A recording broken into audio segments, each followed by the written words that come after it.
Lama from afar.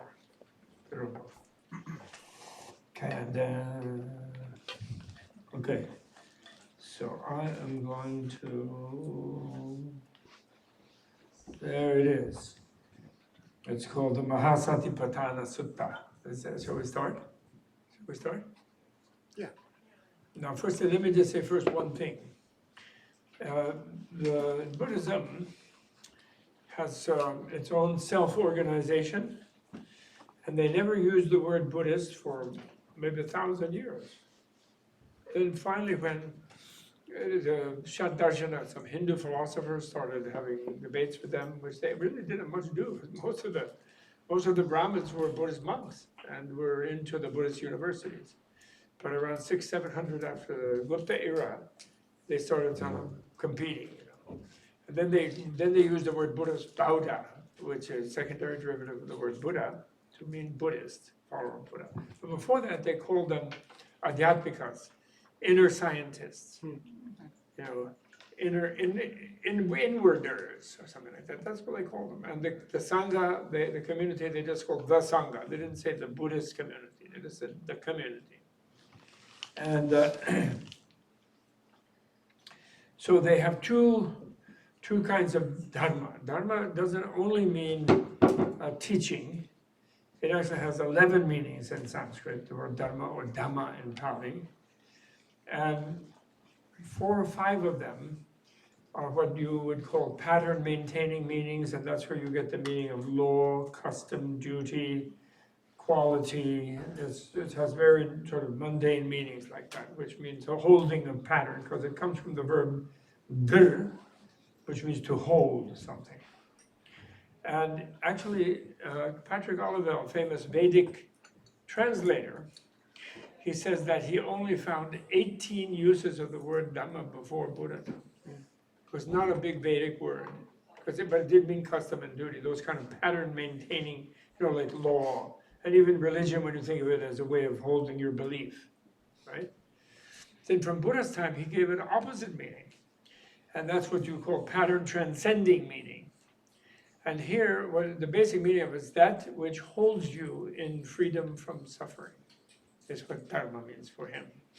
And those are things like path, teaching, virtue, and ultimately the reality itself of nirvana. So it means nirvana itself, dharma. And it holds you in freedom, actually.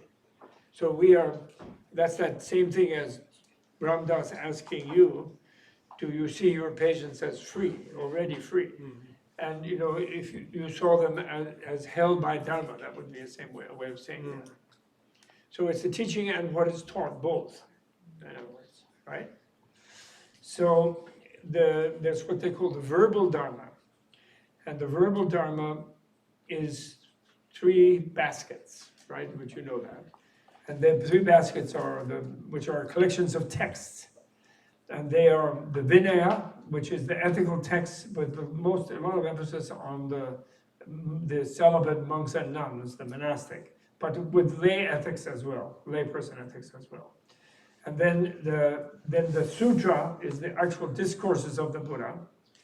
And then the Abhidhamma, or Abhidharma, what they call the super dharma, you could say, is the teachings of Buddha organized systematically in a scientific manner, like scientific manuals, you could say. But then that's the verbal dharma. Then the realizational dharma, or the transformational dharma, or the practice dharma, or dharma in life, is called the 3 educations, actually 3 higher education, adhishiksha. And people always translate that, to my annoyance, the 3 trainings. Like my untrained Pekingese, try to train it to do what you say, which they don't do. So we don't, our Western translators didn't call it education because we think we are educating people, and those Asian natives, they're just training people because they're not rational like us, which is totally wrong. So they're the 3 higher educations. And these are the higher education in ethics, in meditation or mind, and in wisdom, which means the knowledge of reality. It doesn't mean some sort of belief system. So, the reason I'm saying this as a preface is this is a sutta in Pali, a sutra in Sanskrit. And that means it's a discourse by the Buddha. And so that means it's a guided meditation. And can I just say, a lot of people were asking about healing, that being the subject of the entire weekend. And, how specific are we going to be in actually talking about healing? Yes. But this sutra that Bob's talking about is sort of like the core Buddhist training or teaching in how to heal your own mind. Right. Well, I can preface it a little more then. We're worrying about connected to healing. In the sense that, for example, Tibetan medicine, I don't know if you've noticed those paintings on the wall. There's a collection of 77 of them. Some are down at this set, some of them are down in the spa building, and some are here. And they boiled down the medicine teachings to three, what is that? Oh, to three trees with different trunks and branches. And total, I think, 257 leaves. And so there are 9 trunks and et cetera. And you have to memorize that when you study medicine, not just psychological medicine, but physical medicine as well, either one, same thing, same MD that you get. And the first tree has the tree of healing, first trunk, coming out of the 3 roots, and one of the 3 roots, and the first trunk, and it has health. And health is enlightenment. It's slightly scary. Health actually is enlightenment. And if you know something about Ayurveda, also because Ayurveda has all the same things. If you know something about Ayurveda, you know that what they talk about, the 3 humors or the 3 doshas. But the word dosha doesn't mean a humor. The word dosha means sickness, or a flaw, actually, a fault. So normal, unenlightened, so what we call health, is just a balance of your sicknesses, actually. And if you really want to heal, you have to become enlightened. And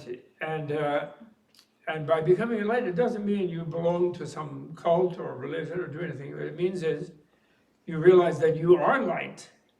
Your body is already made of light. And then that's enlightened. And the organs, body, everything, it's all made of light. That's when you enlighten them. Apparently. I'm still hoping. Because you know why the speed of light is supposed to be an absolute in Einstein's system. Because when those particles, supposed particles of light, when they reach their actual speed, their mass becomes infinite. So therefore, a so-called particle of light never can quite be up to speed. Because if it reaches its speed, then one particle of light becomes infinite mass. So in a way, they are ratifying the Buddhist definition of enlightenment, because when you become enlightened, you become light, and then you therefore are everywhere. You feel that you're everywhere and everyone, but not in some sort of blast and everything. There's no real people, and there's nothing, and it's all just a big flood of light. You become aware that is the nature at the deepest level. But then you can't ignore that a lot of people don't know that, and they're like sitting in this vast ocean, and they are suffering because they're trying to like fend off the water in the ocean. They're trying to not be one with it, They're trying to, because they're afraid that if they are one with it, then the sharks will eat them, or they'll drown, or whatever it is, So they don't want to be fluent, They don't want to flow in the ocean because they think they'll lose their self-awareness. Okay. So, but anyway, so in a way, that's why the Four Noble Truths. Okay, what is your problem? Okay, Mark, how about you? How did you say? How does your guy say it? What's with you? Oh, what's with you? Right. Okay. So what's with you? Or what's with you, whoever you are? Well, what's with me is, I'm not happy enough. I'm not secure enough. I'm not beautiful enough. I'm not rich enough. I'm not young enough. I'm not whatever. loved enough. Few people kind of like me, but they don't all adore me. That's what's with us, right? But actually, we are all those things. If you understand, if you realize you're pure light and you and other beings are light and we are made of bliss, then no one can not love you and you can't not love any of them. You love them all. And you meditate on that. We're going to meditate on that before we escape. We're going to meditate on how every single living being in the universe, because given the infinity of the past, the beginninglessness of the universe, I know that might be hard to deal with because you're brought up in a Genesis-dominated culture where everything has to have a beginning. And the scientists finally secured their role as the high priests of materialism by coming up with the Big Bang. And you guys probably don't know that the Big Bang mathematically was come up with by a Belgian physicist who was a Jesuit. And when he came up with it, and when Einstein said, that seems very appropriate, the Pope tried to have a press conference to be amazed that the scientists had discovered the Big Bang, which is the big yuva. The big yuva. He did it, and the scientists have now ratified it as the Big Bang. And then the Belgian guy called him and said, don't do that. This is mathematics. I'm not projecting from Genesis. Ha ha. So beginninglessness is a weird concept. That means you've had no first beginning. You can't trace your original cause. You don't have one. You have been a beginningless causal process, implying that you'll be an endless one. I have a story of an editor that some of us were discussing earlier today. When I'm not going to tell that. I'm not going to tell that story. So forget that. So my point is, therefore, the medical diagnosis in Ayurveda and Indian medicine is the four truths. You look at the symptom. What's your problem? Oh, you're suffering. I'm so sorry. Well, why are you suffering? Oh, you're suffering because you think you're separate from the universe. And you think that's the only safe way to think. And you're programmed like that. And you don't want to deal with that program. And you've had moments of sort of slippage, and you almost got into trouble afterward. When you slipped, you always got into trouble. So you're worried, you don't want to slip much, So you want to be buttoned up, right? So that's the diagnosis. That's the cause of your suffering. So then, well, what are you telling me? Then the patient says, oh, you mean I have to somehow have an open heart? I have to have an open mind? I have to see through my sense of being separate me? Yes, well, that's dangerous. How can I do that? Well, actually, you can do that because the reality, your reality and the reality of the world is pure bliss. It's nirvana. Well, I don't really say pure bliss right away to every patient because they'll be suspicious if I say pure bliss because it's so far from what they understand. So I'll just say freedom from suffering, nirvana, the extinguishing of suffering. And then they'll take that however they think of it. And actually the way they take it when you say it like that is they think it means there's a place you go outside of relational life and you're safe there, which is the absolute wrong, most psychotic way to misunderstand it. But I let you do that. Buddha doctor let them do that because in the process of trying to escape, they begin to find out that they really are linked up to everything. That when they reach emptiness, when they reach a realization of openness, that everything is swell, So then the healing therapy is a path, the eightfold path. And it is also patient, it's not physician heal thyself, unless you're somebody else's patient, it's patient heal thyself. And you have the power to find your health yourself. And you're going to find your health yourself. And only you can find yourself. And in order to do that, you have to correct your distorted attitude and your mistaken metaphysics or mistaken ideas about the nature of reality. You have to therefore come up with a realistic motivation of how you're going to live and manage yourself in the therapy, what life is a therapy actually.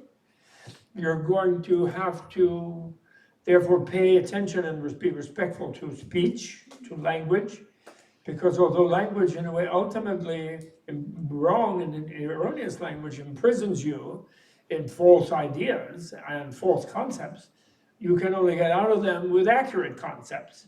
And like correct, educate yourself using language and concepts, and even language that self-transcends, like is under erasure, like Derrida discovered, the French guy finally.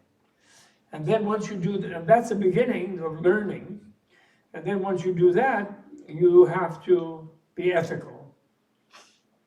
Because even though you don't know it, every other being is your dearest relative. And if you harm any of them, you're harming yourself. And there are subtle ways of harming them, even if your mind thinks a certain way about them, that can harm them, but very subtly. Speech definitely can be harmful. And physical misaction, wrong actions, killing, stealing, sexually abusing, those things are harmful. And so, although you won't really know why you do that initially, you have to do that to stabilize yourself, where you can begin to go deeper. You can begin to learn more. So then since it's going to take a long time, this education, it's not some pop, you're enlightened. This therapy is going to take a long time. You have to have a livelihood that fits with that ethic. You cannot be a butcher, killing animal, or a slaughterhouse owner, or a warmonger, or a killer, or a thief, or whatever it is. You cannot be doing unethical things for the livelihood and yet think you can develop your ethical education. And ethical only means it's a way of increasing your biological interrelatedness with other people. It's ethics. Ethics is not just a choice of being nice. It isn't. Ethics is a way of becoming more realistic in regard to biology, that we're all completely interconnected. The human being in the Buddhist Darwinian vision of biology is, among animal forms, the most totally interrelational being. It's not the most fierce being. Are you kidding me? How are your claws doing? You're going to break a nail if you really claw that enemy. You have no fangs, except if you're a vampire in Hollywood. Otherwise, you don't have fangs. You couldn't wrestle down a gorilla or a lion. You're not as fast as an antelope. You couldn't chase a burger if it was on the hoof. But you can invent guns and a machine gun, a whole herd, of course. But point is, the body that you have, you came to that body because you like to relate. And you wanted to increase your sensitivity in relating. And that's what your brain is for. It's for interrelating in a loving manner. Okay? So that ethical education is more important, primary. If you think you can meditate and you can open your mind and look inside while you're dishing garbage to the rest of the world, you're mistaken. You will become freaked out when you try to meditate, because you'll find that your own self is aware that you're interrelating in a negative manner, and therefore you will shy away from meditating, and you won't have the stability to do it.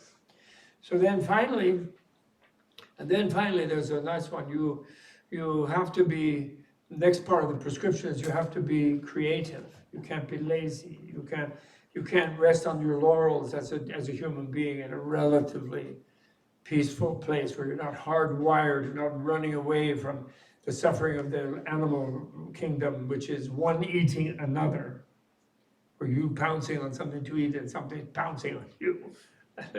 Everything is like that. That's terrible, actually. We've all been doing that. We've all done that. But the human doesn't have to do that. We have a lot of freedom, relatively speaking. So then you need to be creative, not to be lazy. You have to have energy. You have to be able to make effort. You have to be venturesome. You have to be, not lazy, basically, right? So then you have all those, and then finally you're ready to start doing the education in mind. And then the first step of education in mind is mindfulness. And mindfulness has nothing to do with believing anything. It has nothing to do with any kind of religion. Mindfulness is you're beginning to look at how your own mind works, basically. And body, actually, also. Because mind is in the body. So it's just looking at it, finding out what's going on inside yourself. Because in a way, you are a robot yourself already. You don't have to wait for AI or Kurzweil to come and download you into some weird Steve Jobs designed soft computer. They claim it's going to be soft. So you can, that's ridiculous. I mean, I won't go, I can get sidetracked into that. So the point is that we're already a robot. So the point is, but what's going on inside the robot? Who programmed us? What is our program? Do we have any self-diagnostic programs? How good are our self-diagnostics when we begin to develop glitches and problems? Which we do, right? So then that's mindfulness. And that's why your shrink wants you to become mindful. And it helps you to do so when in a culture where you're taught that you're not supposed to meditate. And why we're taught that we're not supposed to meditate, you know why we're taught that? By the Protestants? That has to do with the Reformation. The monks used to meditate, and the nuns. They used to meditate in the church. But Martin Luther, when he meditated, he freaked out because he kept meeting Satan in there. Especially when he was in the toilet. And that was, the toilet was up on the wall of the sort of castle-like monastery, I think. It was a long plot. And he dealt with, and every time he would meet Satan, when he'd go there, somehow redo his toilet training with Satan, and he didn't like it. So he decided that you can't meditate because you're so sinful, and only God can save you. So monkhood and nunhood is ridiculous, and everyone should just throw themselves on the mercy of God, and there's nothing they can do to manage their own self. And that's then welcome industrial revolution. Then there's nothing to do with your energy as far as purifying or perfecting yourself. Then education is only how you can fit into being productive. And even being productive doesn't guarantee you God will save you. You have to become a billionaire and build a big church or something. Then they'll pray for you and then they'll save you. So that's why we're taught not to meditate, because if you look inside, you'll be scared, because what's inside you is no good. And that's why Buddhism, Buddhist therapy, not ism, because then you'll think, oh, it's a religion. Forget about the religion. The Buddhist therapy is here, it starts with telling you that you're great. And you don't even know how great you are, that's why you waste your time. You have no idea. You think you were made in a petri dish or in the backseat of a Chevrolet when mom and dad were getting it on down by the levee. So you're made by a bunch of little blood and sperm. That's where you came from. That's what you think. And some genes and some genetic things and genes struggling and crawling up walls as chronicled by a bunch of scientists employed by the British Empire. Forget about that.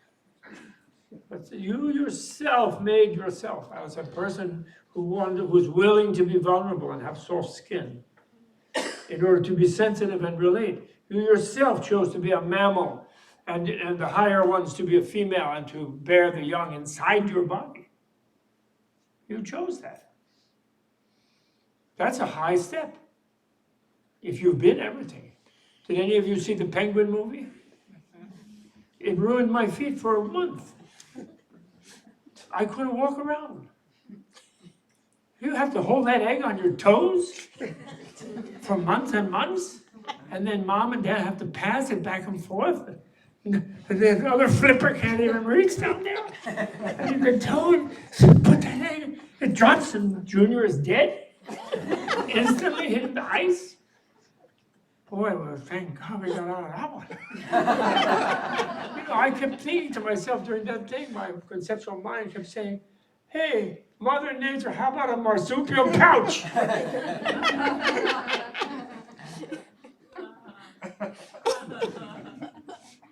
So therefore you can look in your mind, you can understand how your mind works, because it's not scary, it's great, you're great. And that's why I like the Vipassanizing movement, which makes it kind of simple, this whole non-judgmental.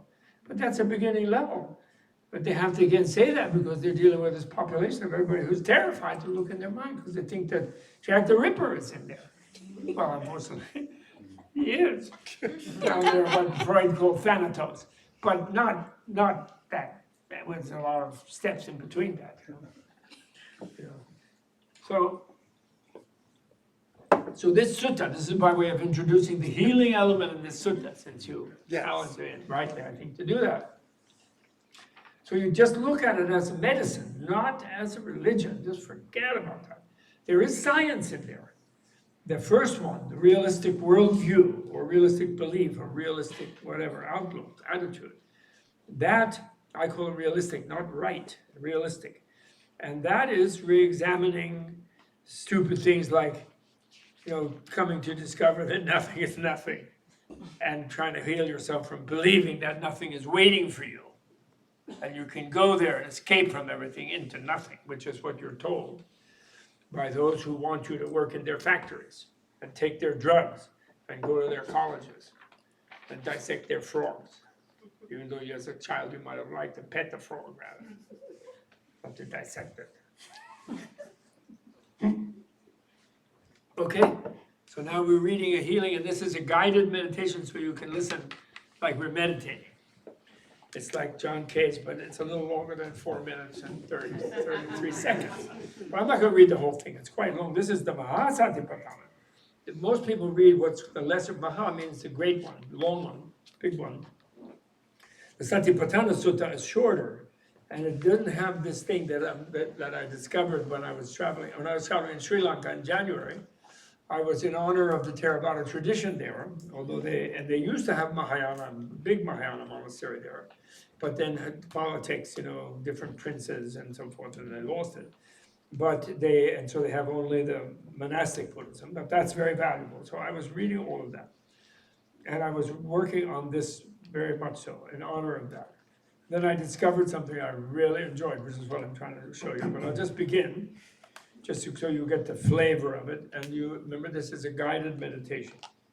Okay, but there's a little introduction, which is called the setting, which is, thus did I hear on a singular occasion. The Blessed One was staying among the Kurus in their market town called Kamasadama. And there the Blessed One addressed the mendicants. Mendicants, Blessed One, they replied. And the Blessed One said, there is, mendicants, this one way to the purification of beings, for the overcoming of sorrow and distress, for the disappearance of pain and sadness, for the gaining of the right path, for the realization of nibbana. That's a Pali for nirvana, nibbana. That is to say, the 4 focuses of mindfulness. I retranslated a little bit. Focuses is I don't good. like the foundation is stupid. Can I just interject one thing? What's that? Yes. This beginning phrase, there is this one way to the purification. I read a whole bunch of stuff about the word that got translated as the one way, and you might know better than me, but it looks to me like the people who translate it as there is one way, who then hold that up as the only way. But another way to translate the word, the original Pali word, is that it's like a one-way road. This is a one-way road that if you embark upon it, it will inevitably lead you to this place of freedom from suffering. It's a one-way road towards healing. It might not be the only way, which is what the people who revere mindfulness and who say Vipassana meditation is like the only path, they use this phrase, there is one way, and this is the way, and we know the way. So just to contextualize that. Right, well, you could become a fanatic about it, and you're right not to do that. But in a way also, if you do not approach it as a religion thing, where the only way stuff becomes scary and cultish, and if you realize it's like saying, this is the way you get to know yourself. And to get over yourself, you have to know yourself. So the only way you can do that is you have to look at yourself. And you have to focus and the word mindfulness actually is even a little bit of a stretch, because sati, or smrti in Sanskrit, means remember. It means memory. It got translated as it's actually, you have to remember yourself, is actually what they're saying. Because how much do we run through life just running straight ahead and not really paying that much attention to the machinery of our running ahead. You know, like even in sports, why do people have coaches that make them look at the way they hold the racket and the way they swing it, or the way they charge and tackle the person, or whatever it is? You know, it's a matter of you have to become self-aware of the mechanism of your body and mind to function, you know. And if you don't know how that is, and you just sort of react to things and charge ahead under some theory that you're a helpless victim of things and you're just pushed around by different things, you just do whatever you have to react to, just do it, then you'll never improve your relating to reality. You'll never get better, you know what I mean? And so it's not a cultish thing, it's more like a medical thing. It's like, well, you know, you have a fever and you have malaria, here's the quinine, you know. This is the one way to get rid of the fever, you know what I mean? Yeah. And there's never a question of the only. Then if you don't have quinine, you might do something else. You might pack them in ice. You might do some other thing, you know. Okay, but this is the first thing, and this is the same in the shorter one, I think. This one way, there is this one way, and the way I've translated based on another translation, there is mendicants this one way to the purification of beings, for the overcoming of sorrow and distress. This is the slogan of Barry. You know, this is the mindfulness practice, remembering practice, actually. Mindfulness kind of a little bit relates to very Protestantic type of thing of conscientiousness, you know, and it's in that ballpark. But in a way, memory, why is memory here? Because this is something of like being in the moment. Normally, where is your memory? Your memory is wandering around, remembering all different things that happened to you. Sometimes you resented some terrible thing that happened to you, you know, some bitterness about it. Your memory is sort of not really with you right here and now, you know. And in a way, then they have something they call alertness, but that's like anticipation. That's sort of the memory heading forward, where you're remembering the future, or you're anticipating what you imagine to be the future. So this mindfulness is you're looking at what's going on right now. This memory, you're bringing the memory and its attentiveness into the present moment. Here he says, what are the four? Okay, so the four focuses. And now people normally translate this as foundation, as if mindfulness was standing on these things. But it isn't. Mindfulness is looking at them. So they're focuses of it. You know, they're not really foundations of it. That's like a mistranslation. Upasthana. Upasthana does mean something closely standing, but upa means close. Standing next so close, placing it on the thing. Placing your attention so focus, it close definitely to means these focus. things, to There's no doubt of that. These dimensions. So what are the four? Here, mendicants. A mendicant abides, and by the way, mendicant is my translation. This translation, they say monks. But then monk connotes this Christian thing, and again, so religion. But the real word, bhikshu only means somebody who is not paying for lunch. They're getting a free lunch that doesn't exist in a Protestant society. No free lunch, right? So a mendicant lives on a free lunch. That's why they went to India. That's why they didn't come to like some stingier country. They went to India. So that's what bhikshu means, and bhikshuni, male and female, mendicant. So a mendicant abides contemplating body as body, ardent, clearly aware, and mindful, having put aside wishing and worrying for the world. She abides contemplating sensations as sensations, ardent, clearly aware, and mindful, having put aside wishing and worrying for the world. She abides contemplating mind as mind, ardent, clearly aware, and mindful, having put aside wishing and worrying for the world. And he abides contemplating mind objects as mind objects, ardent, clearly aware, and mindful, having put aside wishing and worrying for the world. So there's a withdrawal thing in each one of the four cases. And also they usually translate as feelings, the second one, which is wrong because in English feelings can mean emotions.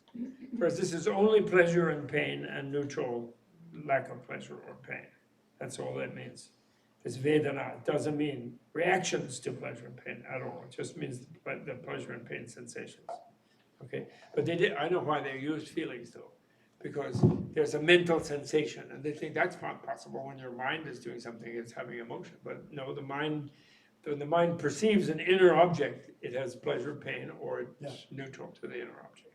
So but they don't have a sixth sense, the mental sense, in Western materialist ideals. Okay, so then it begins, and that's why you start with this mindfulness of breathing. And it's quite a long, but you have to be meditating now. I'm not going. I'll read a little just to give you a taste, but I'm going to jump way ahead because we're not going to spend the whole time doing this. And how mendicants does a mendicant abide, contemplating the body as body? Here a mendicant, having gone into the forest, or the root of the tree, or to an empty place, or to Menla,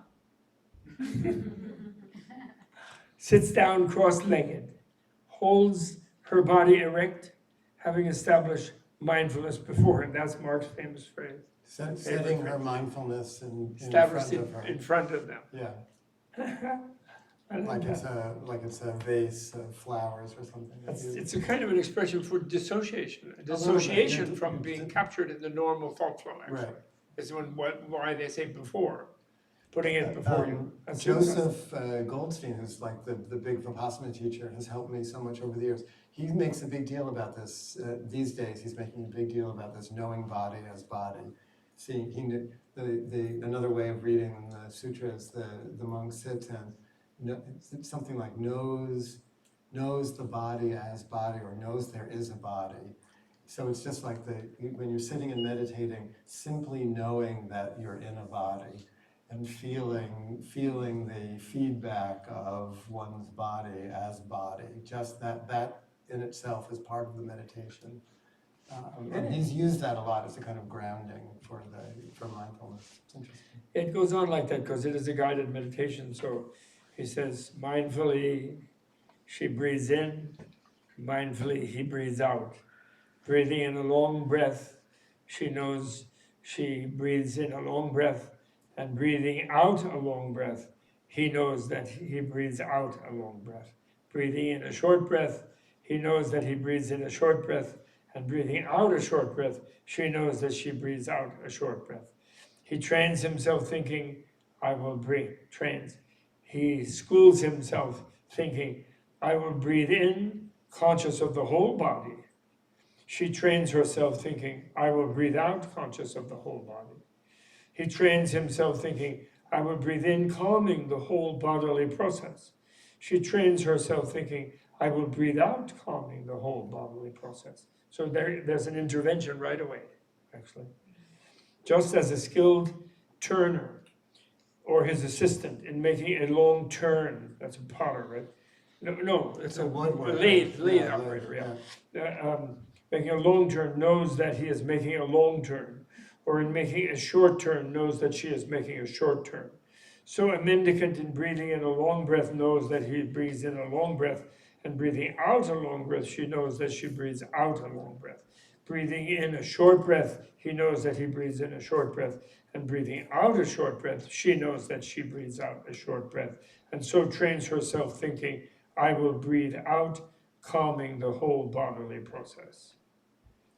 So she abides of contemplating body as body internally, contemplating body as body externally, contemplating body as body both internally and externally. He abides contemplating things arising in the body. He abides contemplating things vanishing in the body. She abides contemplating things both arising and vanishing in the body. Or else, mindfulness that there is body, quote unquote, is present to her just to the extent necessary for knowledge and awareness. And she abides independent, not clinging to anything in the world. And that mendicance is how a mendicant abides contemplating body as body. So fun, actually. So it means feeling free, by being realistic about the body.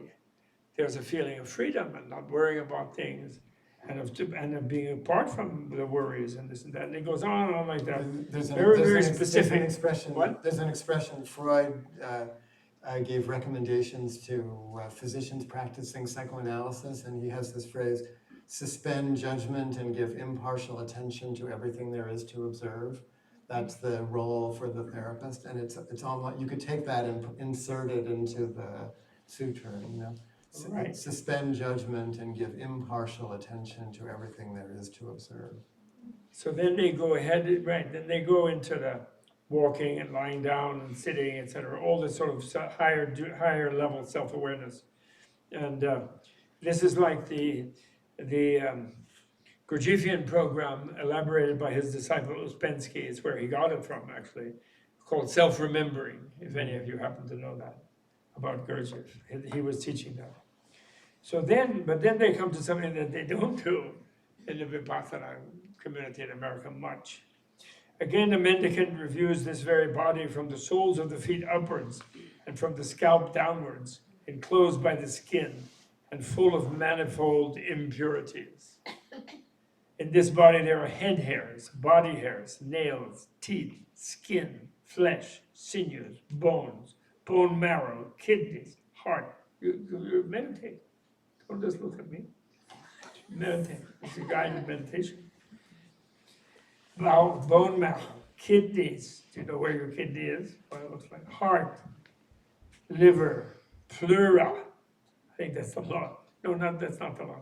It's the lining of the lung. What? The lining of the lung. I see. Yeah. Spleen, lungs, mesentery. The lining of the intestine. That's the lining of The intestine. the what? The intestine. Of the intestine. Oh, mesentery. Bowels, stomach, excrement, bile, phlegm, pus, blood, sweat, fat, tears, tallow, saliva, snot, synovic fluid, urine, period. This is not mentioned, usually, because then this would be not non-judgmental. But you know, they shouldn't be so scared of it. I don't know. I was on a retreat where the guy leading the retreat brought a skeleton onto the. He brought a what? A skeleton. Oh, good. Onto the stage. I don't know if it was so good. And he was like, well, if this makes any of you uncomfortable, you don't have to do the meditation, so just don't listen. But then he went through leading the meditation. If you didn't want to listen, you didn't have to listen. And went through a whole meditation on the loathsomeness of the body, coming out of this form of Buddhism, this part of the sutra, and then had like a group question and answer session, and all these people were there, like really, really upset. Like, I already hate my body so much, and now you're teaching me this meditation. It's a very upsetting aspect in Buddhism. Yeah, it wasn't presented in the right context. It's called the meditation of offensiveness, and the meditation of ugliness. Yeah. And what it basically is a deglamorizing Yeah. of the life process. Right. And once that, then it's more relaxing once it's deglamorized.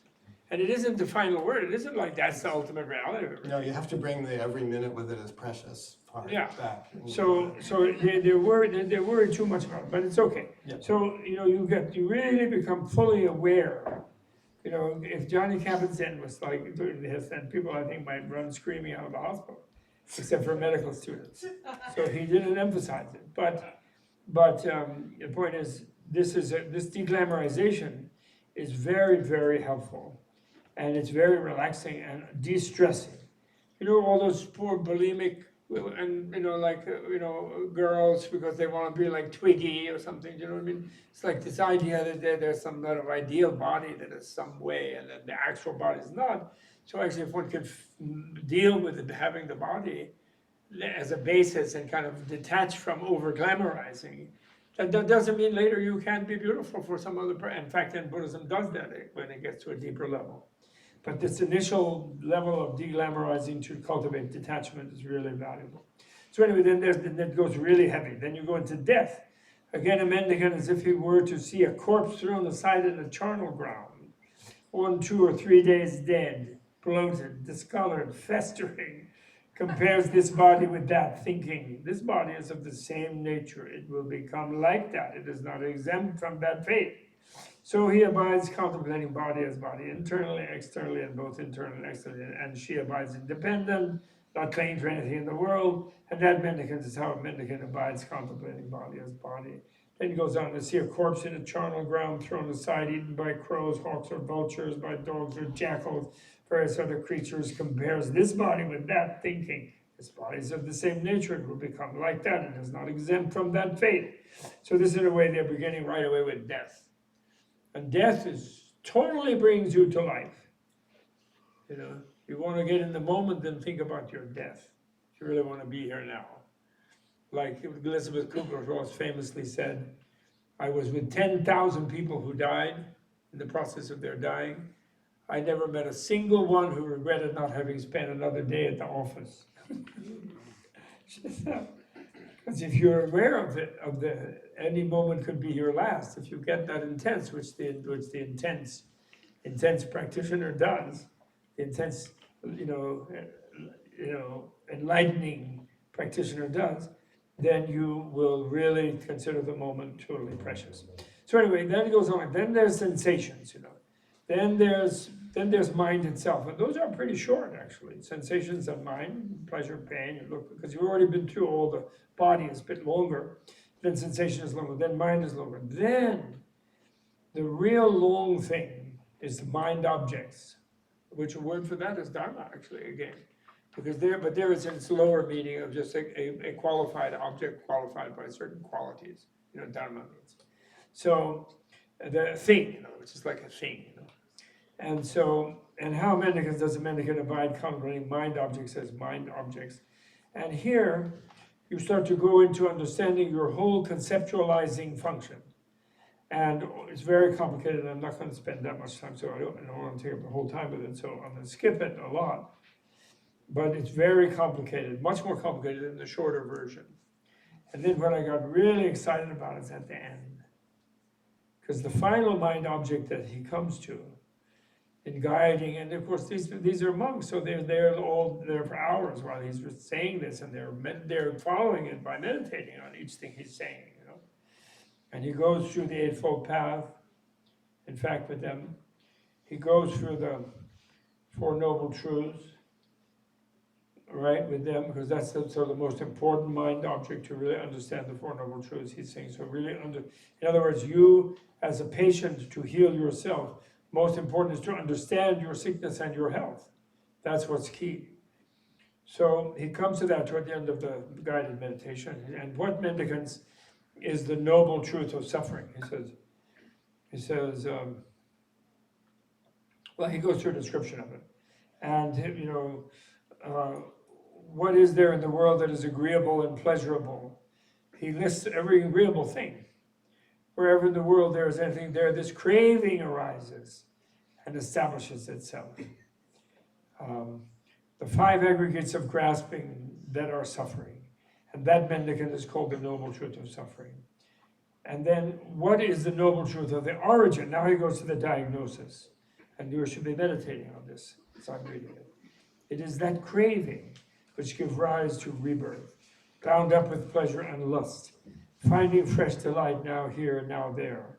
That is to say, sensual craving, craving for existence and craving for non-existence, the wish to find nothingness, to annihilate yourself. And where does this craving arise and establish itself? Wherever in the world there is anything agreeable and pleasurable, there this craving arises and establishes itself. So this is now where everyone gets the wrong idea that Buddhism is just saying the world is just horrible. And it seems like that here. But actually what is horrible is craving, not the world, but we'll see. And what is there in the world that is agreeable and pleasurable? The eye in the world is agreeable and pleasurable. The ear in the world is agreeable and pleasurable. The nose, the tongue, the body. The body means by that the surface of the skin. The mind in the world is agreeable and pleasurable, and there this craving arises and establishes itself. Sights, sounds, smells, tastes, tangibles, and mind objects in the world are agreeable and pleasurable, and there this craving arises and establishes itself. And then he goes, eye consciousness, ear, etc., etc. Then he goes, eye contact. He goes, and sensation born of that. Then perception and ideation born of that. Then pondering, and then goes on and on with that, right up to pondering on sight, sound, smells, taste, tangibles, and mind objects in the world is agreeable and pleasurable. And there, this craving arises and establishes itself. And that mendicance is called the noble truth of the origin of suffering. And now this is where I had almost a fit. in the middle of Sri Lanka, of joy. And what mendicants is the noble truth of the cessation of suffering, that's nirvana. It is the complete fading away and extinction of this craving. It's forsaking and abandonment, liberation from it, detachment from it. And how does this craving come to be abandoned? How does its cessation come about? And wait, do you think he's going to say, when you disappear from your body, when you disappear from your sensation, when you disappear from your ideas and your emotions and your consciousness? Does he say that? No. He says, wherever in the world there is anything agreeable and pleasurable, there its cessation comes about. And what is there in the world that is agreeable and pleasurable? And he lists the same bunch of things that he had listed as suffering. All of these things is where cessation happens. Nirvana happens. Eye, ear, nose. Why? He finally says it when he gets to this. He says, the eye in the world is agreeable and pleasurable. The ear, the nose, the tongue, the body, the mind in the world is agreeable and pleasurable. And there this craving comes to be abandoned. There its cessation comes about. Eye consciousness, ear consciousness, nose, tongue, body, mind consciousness in the world is agreeable and pleasurable. And there this craving comes to be abandoned. There its cessation comes about. Sight, sound, smells, taste, tangibles, and mind objects in the world are agreeable and pleasurable. And there this craving comes to be abandoned. There its cessation comes about. Eye contact, etc. Eye thoughts, eye images, eye sensations, visual sensations, everything. And that, mendicants, is called the noble truth of the cessation of suffering. Now, why did I have a fit of joy about this? Because that's non-dualistic teaching. You know, dualism, we say, is where you insist that the cessation of suffering is outside the world. It's in a different place. It's a sphere beyond contact, beyond relationship, beyond craving. It's total gone. You're gone in. There's a lot of language that makes it sound like that. Gone, they go. Although gone only means understood, actually. But they get into it, they call it the thus gone one. You know, there's some idiots translate it right. And actually, it's right in the experience, in the world, without the craving for more experience. So what does that mean? That means life is actually rather pleasant. But why do we never enjoy it? Because we always want more. Because we always crave. We never stop to enjoy anything in any moment because we want more. Because it could be better, could be more. So the nirvana is just being alive without craving something else, in a way. It's therefore being fully alive. And this is taught in what is known as the Sutta of dualistic Buddhism, where they more or less enshrine the idea that Buddha disappears from the body, he attains parinirvana, which they translate as final. Pari doesn't mean final. Parinirvana. Pari means total. Total nirvana. That means everything as it is nirvana. And that's what, and Buddha, he left his ordinary body because he was only manifesting it as long as it was useful to others. He didn't need it to be blissful. He's blissful everywhere else because he is everywhere else. He didn't go anywhere. He just withdrew his association with that body on purpose to give a teaching, which even they say in dualistic, but then they say he never comes back to embodiment, and that's what we don't agree with. Anyway, then immediately after that, so do you follow me why I was excited about it? Because why? So much spiritual traditions, when they get sensitive, and so much of us, when we get depressed, we think the world is really unworkable. And then we think Buddhism is ratifying and confirming that.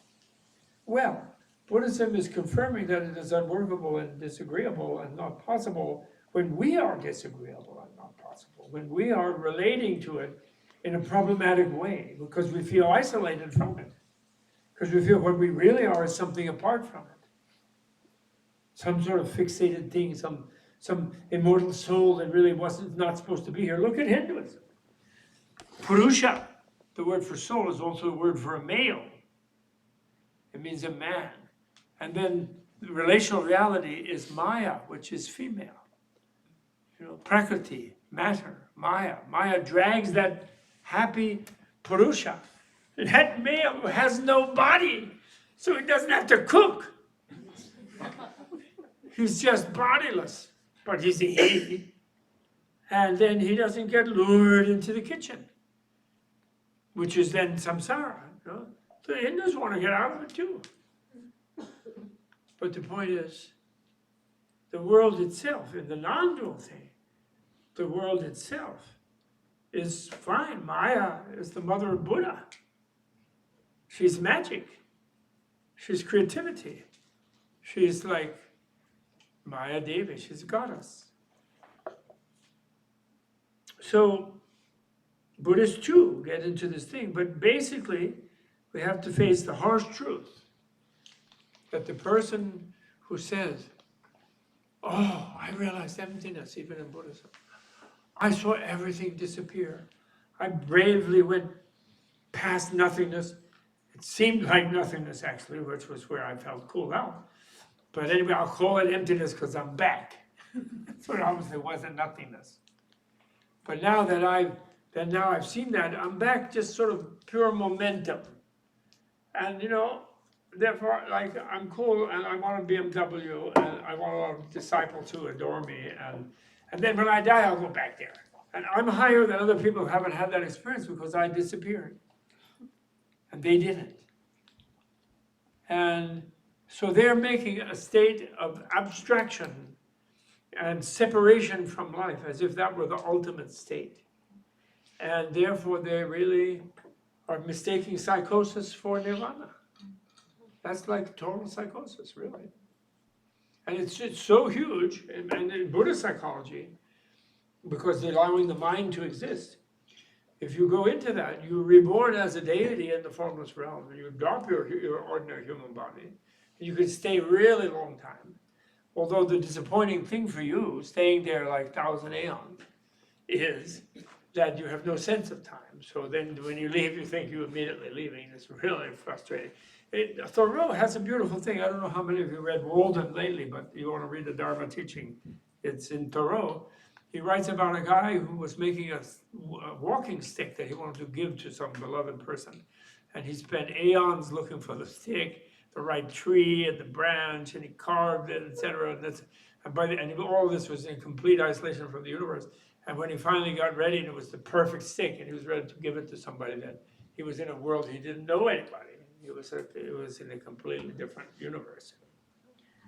So that in a way was his intimation, without knowing all the more technical cosmology and everything, of that feeling. Even although he mostly read sources that were promoting that, because Hinduism acts like nirvikapa samadhi is the end. Samadhi, where you don't exist anymore, is the highest achievement, which is nonsense. Total nonsense. The highest achievement is when you exist for others in the world. That's the highest achievement. What do you think? But happily. That's hard. Because they tend to be buggy. Don't we? I think we do. I do. I'm told that I have a big body. Quite often.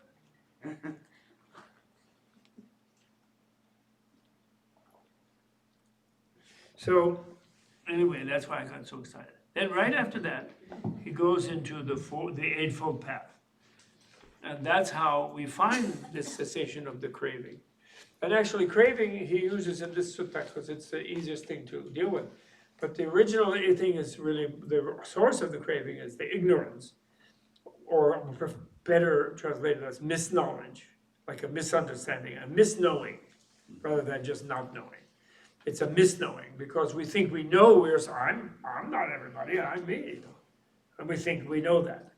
And that misknowing is the root. And because I think I'm not everybody, then I want something from everybody. And then I want more things because I realize I'm not adequate to deal with the vast infinite universe and all the other beings. So craving comes from that isolated sense, which is the misknown self, that I'm separate from everything. And also hatred and aggression and reactivity and anger comes from that too, defending myself. I want to consume the world, and then I'm scared it will consume me, and I hate it for doing that. So those three things. If you know Ayurveda, any of you as healers, if you ever looked into Indian medicine, you know that the three illnesses, which they translate three humors to make it sound nice, like the Greek thing, but they're not humors. I mean, there are some humors. Bile is a humor, and phlegm is a humor, so two of them. But bile is hatred, and phlegm is craving. And the root one is wind, energy, which is misknowledge. You know, it's the energy on which the craving and the hatred ride, you know, wind. So that's right embedded in the, and it's in Sankhya, yoga, in all the 6 non-Buddhist supposed Hindu darshanas. It's also there, all these three things. And they connect to the physical medicine, actually, as well. So the only way you ever get free of your bile, phlegm, and wind, and the wind there means energy, the energy is in your system, is when you realize that you're all energy and you're all light and you're all everywhere. So you don't crave and you don't feel isolated at all. And you're happily embedded and you happily embrace all beings. They say like a Buddha is a being who considers every sentient being as as a mother perceives her only beloved child. They say that. And that's kind of a freaky idea. Bunch of weirdos with beards and things. And transcending all racism, speciesism, because it means not just human beings, all beings. Because the Buddha perceives every animal as having been human and going to be human again, but caught down the chain, having fallen down the chain by behaving too animalistically as a human. And human is more fortunate than gods because gods are more likely to be stuck on that sense of isolatedness, although they have more pleasure, they're very intelligent, but they are more pride, they get really stuck on pride. Okay, I read my sutra. Okay? Okay. What do we do now? Any questions? There's a hand up back there. Anybody doing the mic? Mic is coming. This might be useful in the therapeutic context also. Okay, who's It's Ramesh. Oh, right. Oh, Ramesh. Hi, Ramesh. Yes. Can you address, this is sort of an ongoing discussion I've had with various people, but the difference between dissociation and detachment, because I think that's really key to how we look at getting free from the craving. Okay. Well, yes. Dissociation, well, they're really the same in a way, dissociation and detachment. I would say detachment may be a result of seeing the flaw of what you were attached to. And dissociation may carry that further in entering a dissociative state. And that may have use at some stage, reculer pour mieux sauter, the French people say. You draw back to jump further or to jump higher. So the whole monastic thing, becoming a mendicant, becoming detached from the world, seeing the suffering of the world in order to of the world as you perceive it, driven by misknowing and craving and aversion and hatred and repulsion. You withdraw, you become detached, and you dissociate. And then there may be points where you find states of dissociativeness as if they were a release and a relief from that. But finally, they also can become imprisoning. And so then you dissociate from dissociating. And you restore your connectedness to everything, according to Buddha. You don't stay in a permanent state of dissociation. I can give you a slightly different way of looking please. at it. As I think you can feel already in doing the little meditations that we're doing, there's some element of detachment that we're setting up through mindfulness when you're backing up and observing yourself, the setting up of the witness and so on, even the setting the mindfulness in front of you as the monk sits cross-legged and places his or her mindfulness in front. There's some kind of detachment there that's in the service of remembering in the sense of actually becoming one thing, reconnecting. So dissociating, clinically speaking, dissociating is what people do when the affect, when the emotion of whatever is going on is too intense to tolerate, too intense to bear. So people who are experience trauma, witness someone who they're close to being hurt, etc., a traumatic event. The instinctive reaction to protect the ego, it's a defense of the ego. The ego doesn't want to be overwhelmed, and so it dissociates the painful emotion.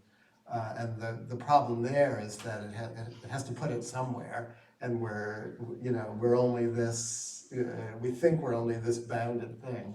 So in the dissociation, the traumatic affect, the traumatic emotion, the horror, the grief, whatever it is, the anxiety, gets locked up somewhere, and then it surfaces, in dreams, or when PTSD is post-traumatic stress is built on this idea of dissociation, that a reminder comes and suddenly, the ex-soldier is running around in the bushes, kind of thing.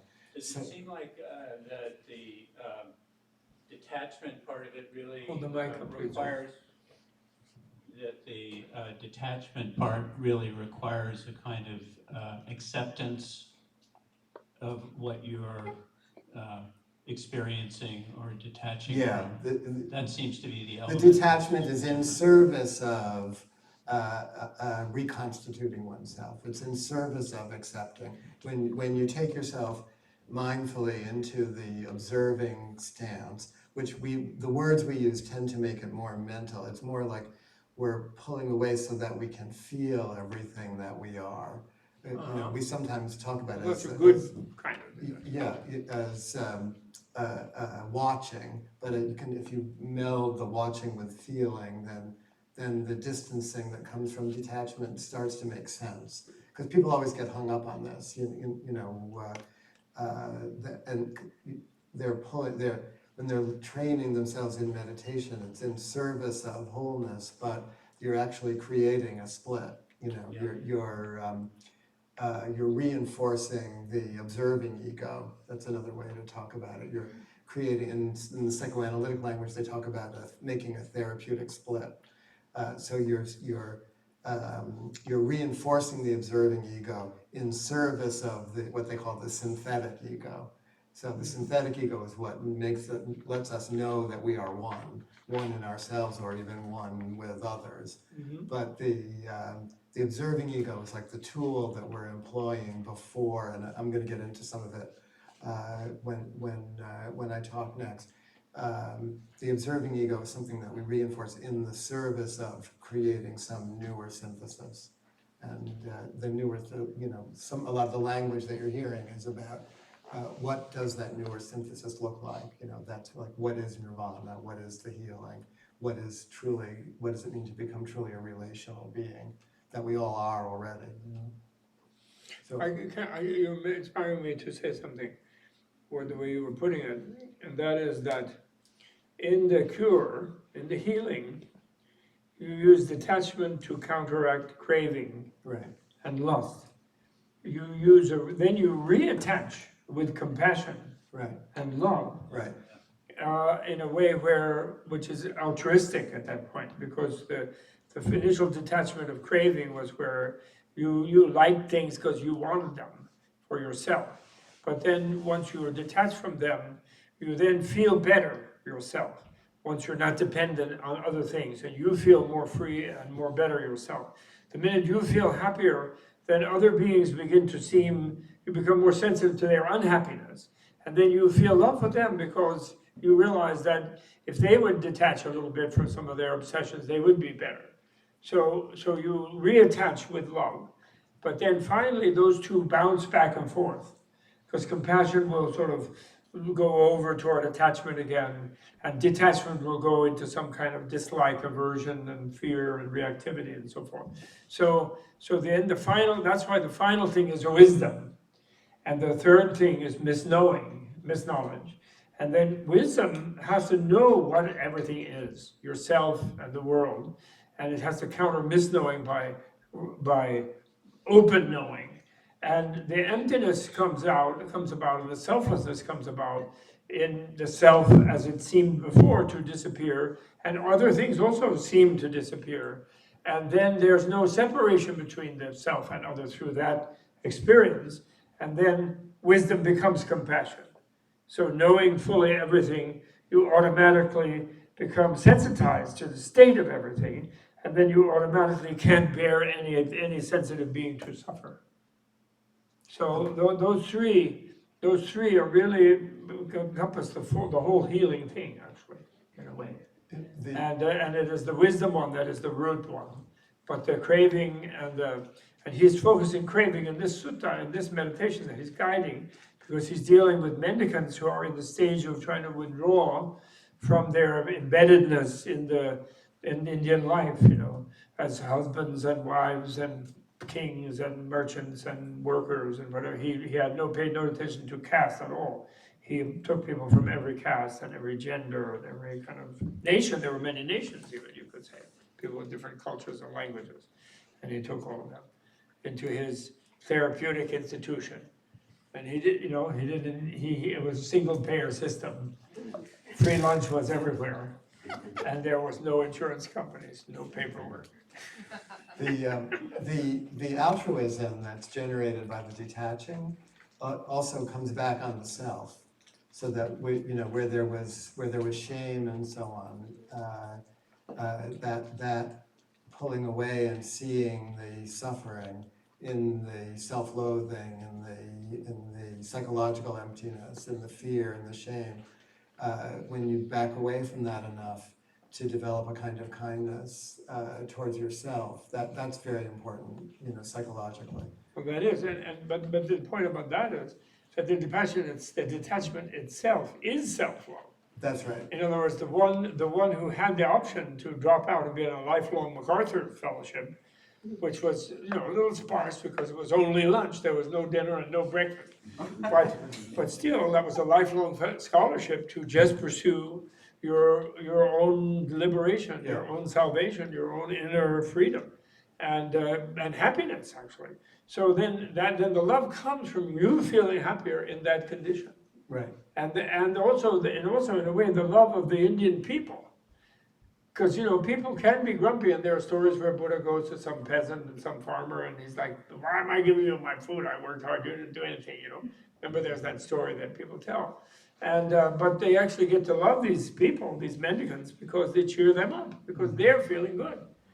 Here they're not having a farm. Here they're not doing this. They don't have a wife or a husband. They don't have children. They don't have this and that. They are just there, and yet they're happier than the people who are slaving away, and they're sharing that. And so their loving of the other has to do with they could also be happy. And of course, initially, I think the way of doing it was to also drop out, so they were kind of undermining the ordinary lay life. But after a while, they then became more capable of helping them be happy in the lay life. Bodhisattva, Mahayana, but that took a long time. That's why Buddha said he didn't want to really push that people for 400 years, he said. There was a question over here. Still? Yeah. In The gentleman in the back, he had his hand up long back. But then anybody else? Yeah. Hi, Bob. Hi. Hey. I'm really into the Satipatthana Sutta, and 3 areas of confusion for me have been... 3? Yeah. Oh, good. Desire, hate, and snowing. Must be. I'm sorry, go ahead. Yeah, all 3 are confusion for me. Okay. So mindful, clearly ardent mindful, clearly knowing, and ardent. The clearly knowing part, I was just, as you were speaking, I was thinking, gosh, wouldn't that mean like clearly knowing emptiness in all of this mindful activity? But what do you think that it means? And then we'll leave the other two for Clearly some knowing? other time. Clearly knowing. Yeah, clearly knowing. Well, in the refrain. no, it's not such a grand object as emptiness thought of as an object. Okay. It's which is ends up being more complicated, but it is clearly knowing the object, like the bone or the phlegm or the intestine or the heart or whatever it is. It's being really developing sharp awareness. There's another thread of this that I love in another very famous Theravada sutta, a monastic Buddhist sutta called the fruit of the seeker's life, or they translated fruit of the homeless life, Samanapala Sutta, but Samana doesn't mean homeless, it means a wandering seeker. And in that, Buddha, after his various things, he gets to where he's describing nirvana there too, to a king, a layman. But then he says he's been using the image of the different levels of happiness that a person achieves when they become a seeker, and then they start looking inside themselves. And he uses a lot the analogy or the simile of a clear mountain pond nurtured by streams and springs with no turbidity, no turbulence in the pond, just crystal clear, sort of as calm mountain pond. He makes that a big image. But then in Nirvana one, he says, and it's like you're at the pond, and then the pond is so clear you can see every tiny little fish and every tiny little pebble and shell and whatever may be in plant or whatever is in that pond. You see everything in total detail. So it's a complete opposite of sort of floating in space somewhere, And he doesn't go into too big fuss about it like I'm doing. He just makes that the simile for nirvana for him. In other words, there's a heightened awareness that's involved. It's a super awareness that's involved. And like when you truly know something, of course, ultimately, in a way, real knowledge goes beyond subject-object dualistic knowledge. When you really know something, you kind of merge with what you know, and you kind of know it because you are it, and that's non-dual knowledge, and that is what real knowledge is about, beyond the verbalization. But at this point, when you're looking at the different things with the mind objects, with the mind, with the sensations, with the body, physical objects, you're knowing clearly exactly what they are, which means you are judging, you're looking at the quality. When you are aware of shit in your intestines, or your urine in your bladder, you're fully aware that that's what it is, and that it's something unpleasant in your normal habit, but you're fully aware of that. And therefore you're less concerned about the fact that, you're not that clean all the time, and you become deglamorized about your being. You don't kill yourself over it, but you're just less fussy about yourself, which is more relaxed, actually. The reason so that's the first question. The reason I like to start with the John Cage yes. thing is that when you just do it in terms of sounds, the clear, ardent, clear, the clearly knowing, when you're hearing a sound, when the sound comes, when it goes. It's like it's a clearer kind of object for us to start with than even trying to find the breath. Like the meditation instructions on the breath are to feel whatever sensation or lack of sensation you can find as you try to feel the breath coming in, the breath going out. Yes. It doesn't matter if you're feeling it clearly or not clear, but as best as possible to feel the long breath, feel the short breath. But the sounds are like they declare themselves, So clearly knowing you hear the sound as it rises, as it falls, as it goes, as it goes into silence, then the next one comes. So that's all. I think that's really all it's referring to. Thank you. Was that, you said you had three? Well, I had more, but let's give other people. You're going to pass them belt out, okay. Very nice. Very good. I had a question around how to help reconcile in my head what seems to be an apparent contradiction. It might not be a contradiction, but feels like one. around in therapy, the notion that you're supposed to like accept all emotions and all thoughts and that's okay, including anger. And then in Buddhism, the notion that thoughts can be harmful and violent as well towards people. And so how can one hold those two thoughts in their head or reconcile them in a way that finds some sort of confluence? I couldn't follow. Did you? Oh, yeah. She's asking about an apparent contradiction between the idea in therapy that you make room for all feelings, including angry ones, all thoughts, including destructive ones, hurtful ones, harmful ones, and in Buddhism that there's an apparent judgment as to we don't want to feed the craving, we don't want to feed the anger, etc. How to reconcile those two? Is that a fair?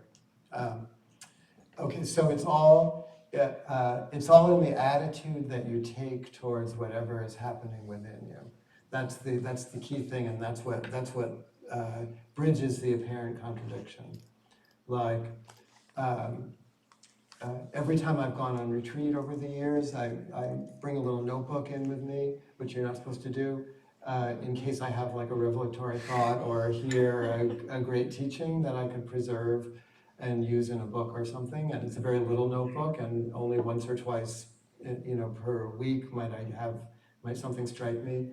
But over the years, I'll look at it if I'm feeling stuck in my thinking or my writing. And what I tend to find is that I've written different versions of the same thing year after year, and each time I hear it, it strikes me as totally new. And it's always about this. And it's some version of it doesn't matter what it is that you're experiencing, it's how you relate to it that matters. So how you relate to it, that's what we're cultivating, certainly with mindfulness, certainly with Satipatthana, certainly in Buddhism, and I think also certainly in therapy. What we're cultivating is a different way of relating to our own therapy, speaking to our own internal experience. So we do want to make room for everything, the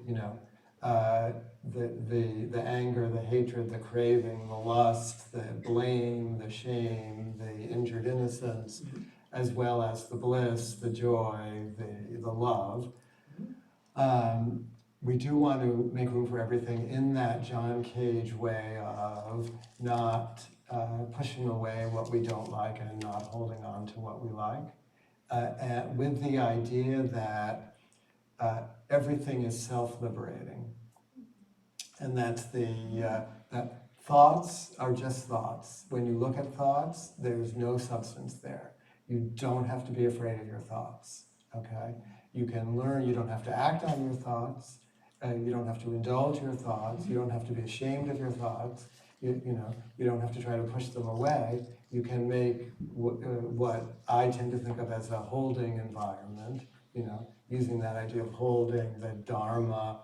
It comes from the word that means a kind of holding. So there's holding in truth. There's also holding in mind. There's also holding like we hold each other.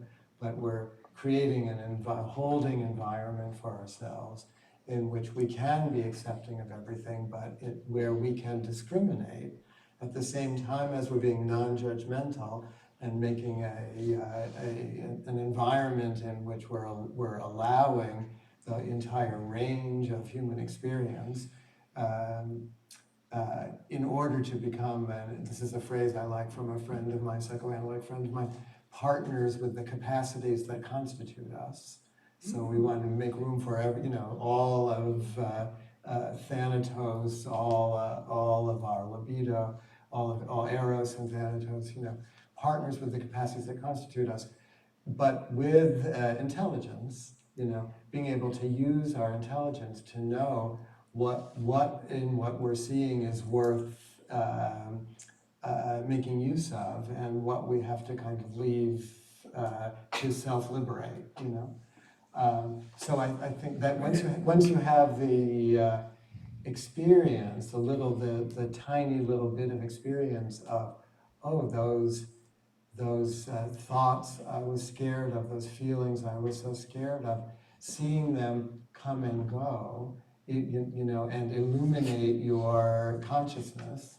Once you feel yourself illuminated by those very things that you were so afraid of, then the apparent paradox starts to resolve itself. That's really Does that make sense to you? Is there anything that doesn't make sense in that? I guess the only part, it does from a therapeutic perspective. Right. Sorry. I was just saying that makes sense to me from a therapeutic standpoint. Mm-hmm. How does it connect to how you could impact other people in the world through thoughts? Yeah, what do you mean impact other people in the world through thoughts? Like, is that something, yeah. Yeah, and it could just be a misunderstanding from things I've read or Yeah, what do you mean? an earlier You mean like statement if you're that hating someone in your thoughts, that you're they're doing gonna trip harm and to fall? them. And I know that's magical thinking and It's a like lot magical thinking because your thoughts have no substance. But so from one perspective, if you can see your thoughts truly as empty, you don't have to be so afraid of the impact of them. From another perspective, if you're carrying around hateful energy towards people that you're uncomfortable with, you're going to be putting a bad energy into the world that other people will feel. And when you resolve whatever your thing is that's causing you to be trapped in your own anger, then that'll loosen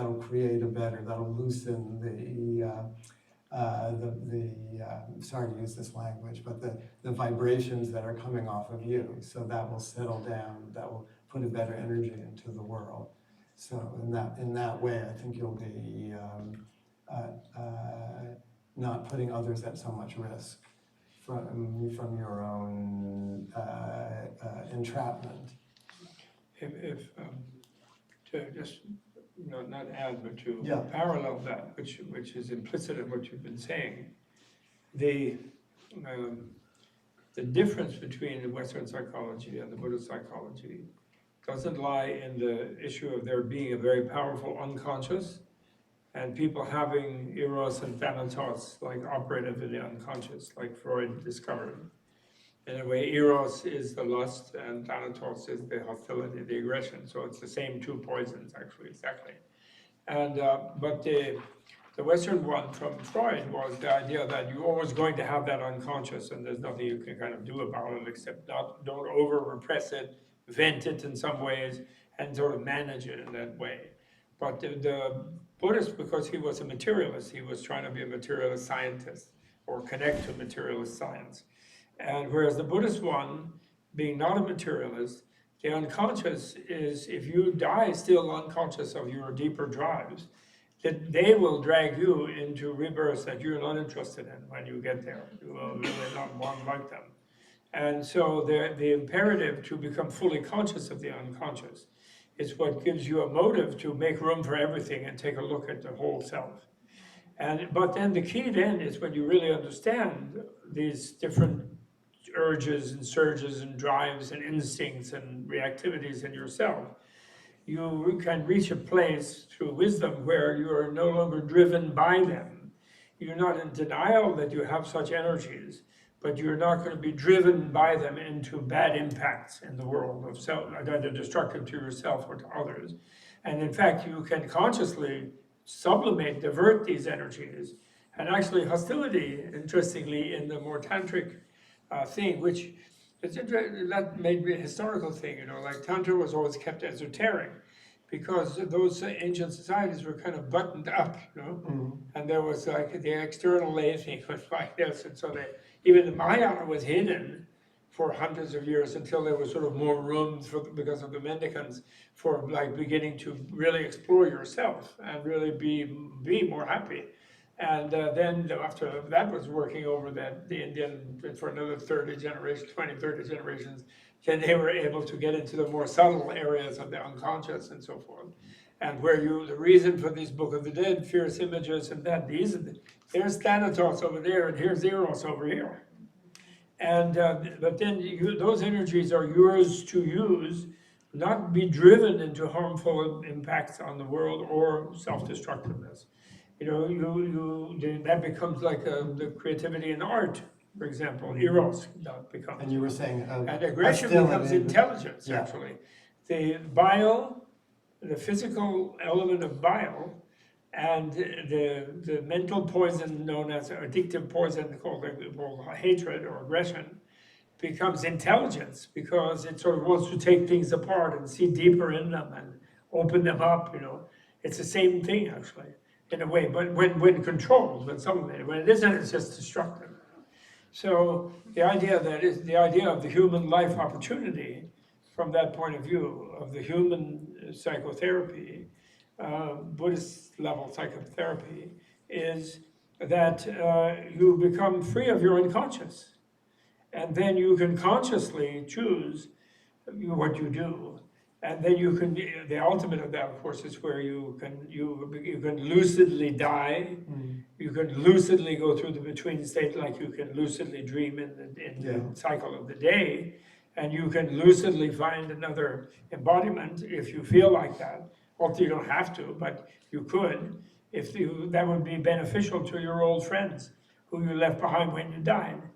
You know, and it's an amazing thing that the Indians surely had that. The Indian tradition had that, but it was further developed where it became institutionalized in a way in Tibet, which doesn't mean that every reincarnation, there are some fake ones, there's some corruption, of course, of every kind of possible human thing. You would think that somebody will mess it up to some extent, but there really are genuinely people who keep coming back because they didn't finish their course of teaching. I'm saying, you know, others, you know, they don't have to, but they do. In Tibet, you know, these tulkus, what they call reincarnated people, you know. But they're fake ones too. They're ones who the people who are looking for them don't really follow the real clues and so forth, and they go and find the local Rockefeller kid, you know, so they can have a rich monastery, you know. And then that kid might turn out to be good when educated and might not. You don't know. It isn't necessarily the right guy. And even the lamas themselves, back as early as the 15th, 16th century, the fifth Dalai Lama himself wrote he was very worried about the corruption of the institution. Even 500 years ago, before they were coming to be corrupt in New York and Frankfurt and London and Singapore. But that's about your question then. It isn't, if your room is room for everything, and you see you can see your dark side, and you fully can see it.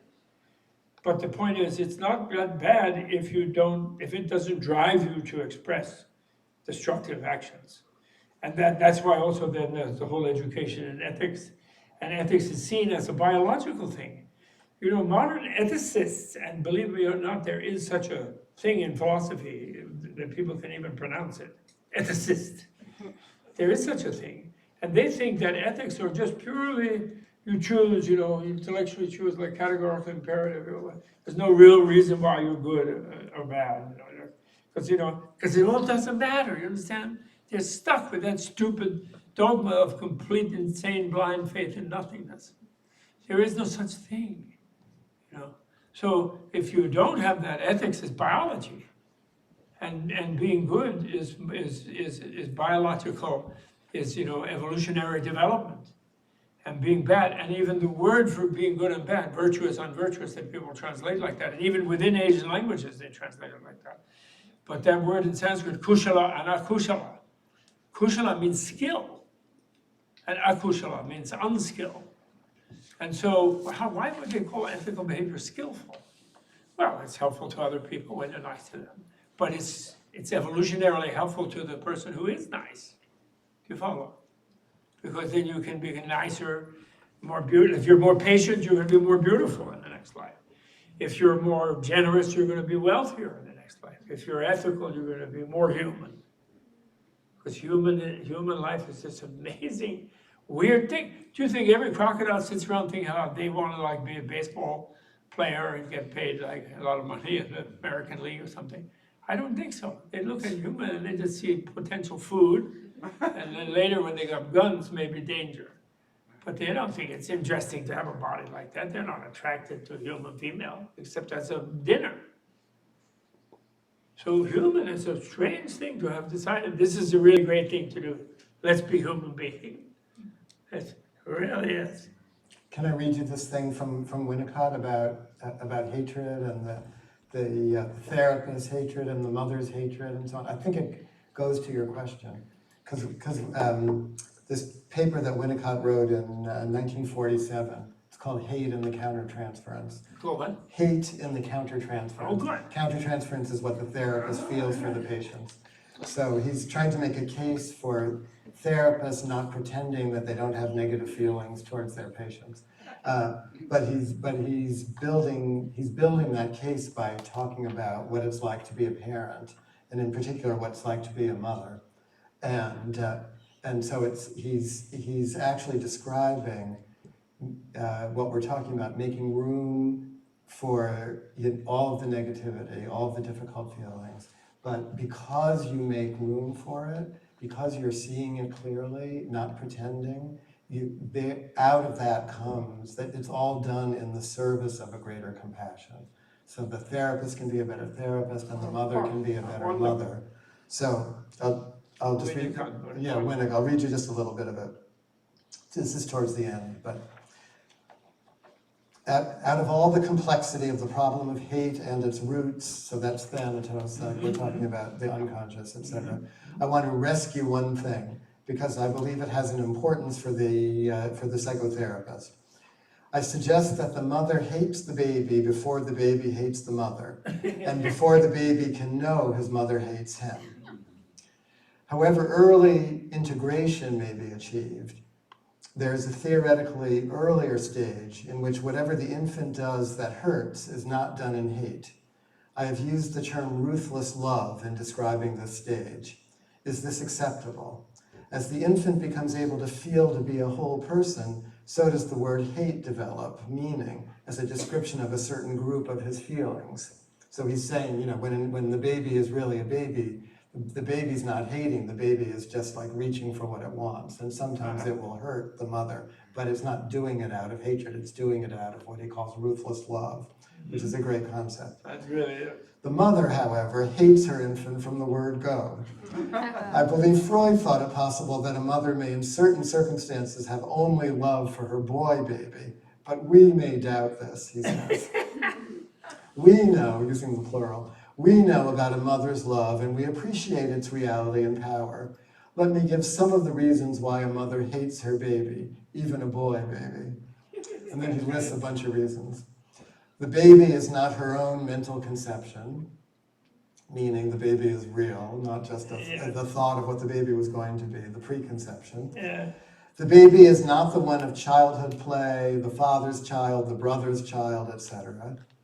The baby is not magically produced. The baby is a danger to her body in pregnancy and at birth. Mm-hmm.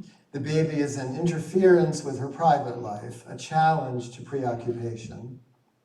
To a greater or lesser extent, a mother feels that her own mother demands a baby so that her baby is produced to placate her mother.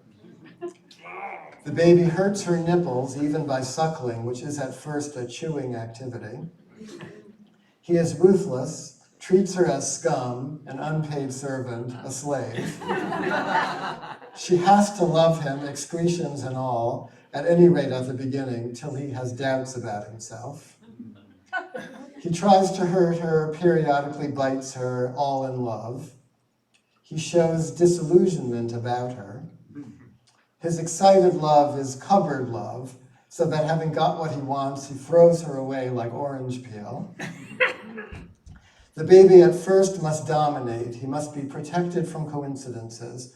Life must unfold at the baby's rate, and all this needs his mother's continuous and detailed study. For instance, she must not be anxious when holding him, etc. At first, he does not know at all what she does or what she sacrifices for him, especially he cannot allow for her hate. He is suspicious, refuses her good food, and makes her doubt herself, but eats well with his aunt. After an awful morning with him, she goes out and he smiles at a stranger who says, "Isn't he sweet?" If she fails him at the start, she knows he will pay her out forever. He excites her but frustrates. She mustn't eat him or trade in sex with him. Then he goes on. I think in the ultimate stages of analysis, even of a normal person, the analyst, the therapist, must find himself in a position comparable to that of a mother of a newborn baby. When deeply regressed, the patient cannot identify with the analyst or appreciate his point of view any more than the fetus or newly born infant can sympathize with the mother. A mother has to be able to tolerate hating her baby without doing anything about it. That's sort of getting to your point. Why do we make room for all of this? She has to be able to tolerate hating her baby without doing anything about it. She cannot express it to him. If, for fear of what she may do, she cannot hate appropriately when hurt by her child, she must fall back on masochism. And I think it is this that gives rise to the false theory of a natural masochism in women. The most remarkable thing about a mother is her ability to be hurt so much by her baby and to hate so much without paying the child out, and her ability to wait for rewards that may or may not come at a later date. Perhaps she is helped by some of the nursery rhymes she sings, which her baby enjoys, but fortunately does not understand. And then he sings the nursery rhyme. Rock-a-bye baby on the treetop, when the wind blows, the cradle will rock. When the bough breaks, the cradle will fall. Down will come baby, cradle and all. I think of a mother or father, he has in parentheses, playing with a small infant, the infant enjoying the play and not knowing that the parent is expressing hate in the words, perhaps in terms of birth symbolism. This is not a sentimental rhyme. Sentimentality is useless for parents, as it contains a denial of hate, and sentimentality in a mother is no good at all from the infant's point of view. It seems to me doubtful, he says, whether a human child, as he develops, is capable of tolerating the full extent of his own hate in a sentimental environment. He needs hate to hate. An analyst, a therapist, has to display all the patience and tolerance and reliability of a mother devoted to her infant, has to recognize the patient's wishes as needs, has to put aside other interests in order to be available and to be punctual and objective, and has to seem to want to give what is really only given because of the patient's needs. Then he goes on, but that you sort of get the point.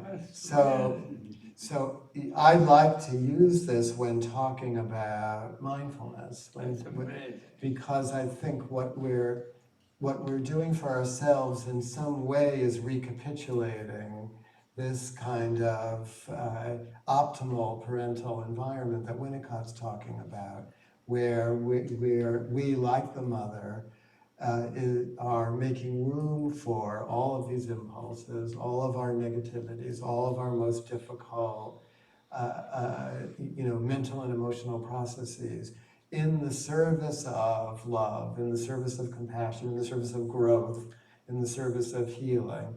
And that the growth and development just as happens naturally, because Winnicott's whole point, when you read him more, which I'm going to try to present a little more from him, and his whole point is that all this is a natural process, like Cage with getting himself out of the way in order to affiliate himself with nature. All of this is a natural process. Winnicott was all about, he gave lectures to organizations in the 50s that supported breastfeeding, telling mothers to ignore the science of the doctors who are trying to tell them that they understand what mothering is more than they as mothers understand what mothering is. That when we can establish this kind of environment for our own minds, because all of it, we wouldn't be here if we didn't have what Winnicott called good enough parenting, good enough mothering. Yeah. But there's always, some bits of leftover faults, knots where we're not tolerating the degree, we're not tolerating our own hatred, we're not tolerating our own craving, we're at odds with ourselves. And the point of the remembering of mindfulness is to reestablish this kind of thing that Winnicott is playing with here, you know, where we can poke fun a little bit at our own minds, the way the nursery rhyme is poking fun. And in the humor, in making song out of it, and making play out of it, and making music out of it, and making art out of it, in the humor of that, we're allowing the self-liberation, you know, the natural liberation of the mind to occur. So that's why I have Winnicott up there with Cage, you know, as the Buddha's chief disciples, if that's helpful. So amazing. Almost no one else writes like that. Almost no. Winnicott's got That's it. incredible. Beyond, the other great British psychoanalyst is Wilfred Bion, who was Beckett's analyst, who writes about the analyst has to be free from memory and desire. And I just got an email from a PhD student in London who got a hold of who's gotten into Bion's library and found Bion? B-I-O-N, Wilfred Bion. He was born in India, but he's a big influence in British psychoanalysis. Very mystical guy. But anyway, she got into Bion's library and found his annotated copy of Alan Watts's 1960 version of The Way of Zen. And a lot of Bion's ideas, which people have come around to seeing the Zen in Bion, but they didn't know that he actually was, had read it. So it's part of the whole, since the 50s. Anyway, but no one writes like Winnicott's got the sort of down-home simplicity, but the profundity, he can like really, really look deep at very simple things and make you see your whole world a little bit differently. It's very beautiful. In that essay, does he say somewhere how a mother does somehow find the love? He says it's natural, that a mother's love is natural, that a mother had, out of the mother's devotion to her baby, she is willing to, as you always talk about, put herself aside for the sake of the other, that it's a natural mammalian, female quality. Yes. And that it's from that quality that she is able to do what he's writing this paper to remind people that they can do what they already know, how to do. It's so great.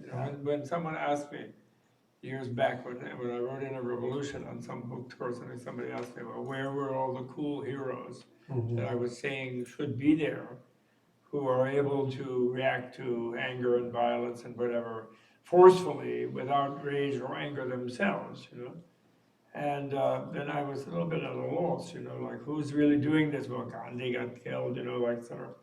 And then suddenly Eureka, well, women are doing it all the time. Yeah. So then that shut that person up, because half of humanity is being a cool hero, and they make the more idiotic, violent ones life livable, even, as long as they don't get killed themselves by the idiots. Yeah. That's which is the males. But that's really interesting. You see, women get put down in Buddhism, even in conventional Buddhism. And they have all these things about can a woman attain Buddhahood and all this stuff as if it was a big issue in some sources. And the behavior of some monks and things like that here and there and this and that tradition is terrible, And in Sri Lanka, for example, women can't be men bhikshunis. There are no bhikshunis. They're like some kind of novice, like servant in the monastery. And same in Burma and Thailand and so forth. And even Tibet has only a novitiate initiation for the bhikshunis, the gelongmas. There's no gelongmas. They have to go to, the only place is Taiwan and South Korea are the only two places left where you can get full bhikshuni ordination as a woman, which is not the Theravada tradition, it's the Mahasangika tradition. And they don't have that tradition in Tibet. So the Tibetans who want to be full bhikshus and mendicants, they have to go there. So in that conventional thing where they think enlightenment means some kind of intellectual or sort of mental achievement, and they think that the final goal is some state of complete isolation from the universe, sort of floating off above somewhere in some some separated absolute state, and yet relatable to by people being able to go there, which makes no sense, of course. But when they think that, then they think males are really doing great, because the male is the escape artist, right? They're the ones who escape from the kitchen, they escape from everything. But if you redefine enlightenment as complete competence in relativity, in relationality, of total compassion, of emptiness being swelling up to open, Shunyata Karuna Garbham, my favorite phrase, emptiness, the womb of compassion, then the female is the one in the lead. We guys have to learn to listen. I get a lot of affirmation over there from Kathy. That's right. And that's shocking, only in Tantra, because there's some element of it, even though still most of the Tantra guys were guys mostly. The ones who are written down, every single one of them had a female teacher, but they didn't write the book. So then they don't really know. So they're just like a certain lady somewhere, It's terrible. We have to rectify that in the next stage, I think. Mark, I was wondering if you can repeat what you were saying about observing or witnessing not being a mental action, but a feeling one. And also wondering, that's with relating to emotions and when you're practicing meditation? Yeah, especially when you're practicing meditation. Like when Bob was going through the mendicant knows that there is a body. Okay, like how do you know that there is a body when you're meditating? Is that a mental observation, or is that a feeling observation? So there's in mindfulness. You're definitely using your awareness, which we think of as mental and as lodged up here. The Buddhist view of mind is that the mind is also here. It's like in a circle between mind and heart, between brain and heart. So if you think of mindfulness as observing awareness, where is that observing? With what sensate focus do we observingly aware? Are we observingly aware? There's a feeling quality also. So just to bring you down, the person I do yoga with says she sees in a lot of meditators, even when they're doing their asanas and so on, they're doing it from a place like way up in the thinking mind, and they're like a little bit lodged up there. So this idea of being an embodied presence, comes out of cultivating, awareness from more than just a visual, peeking in from behind the curtains kind of place. So, and you can also, you can sort of feel thoughts, like rather than be distracted by the content of the thoughts. Sometimes when you're doing mindfulness practice and you're really in the flow of it, like thoughts come, but they're repetitive thoughts that you've had 50 million times. They're like not that interesting, but you still have to attend to them because they're what's dominant in your flow of experience. But the way you attend to them is, oh, this is what it's like to be thinking, the same way, like, oh, this is what it is to have a body. This is what it's like to have a thought passing through, So there's like a mental feeling to the thought, or there's a mental feeling to having an emotion, the sensation of the emotion. You're attending to that partially through a feeling kind of quality. Wonderful. Wonderful. Do we have dinner at 6? Nice supper. What? We have dinner at 6? Yeah, I think we take a break and have a nice supper. Is there a Menla eating meditation? Or What is there? What? Is there a Yes, of Menla course. eating meditation? Yes, sure. Well, I didn't know Menla one, but we could. You don't have to, But, but feel the what? bliss of the food. Yes, well, you can imagine that your stomach has your navel chakra stomach has a hearth, and there's a digestive fire is burning there. And that as you eat the food, you're offering it to all the universe that you're going to help with the energy that you get from the food. And you're offering the food like a ritual oblation, drink and food, down the throat into the heart of in the inner fire sacrifice offering, inner oblation. There's a yoga like that. Om Hom Ha Ho Ri, Om Hom Ha Ho Ri. And we come back at 7:30, I think. Yeah, we come back at 7.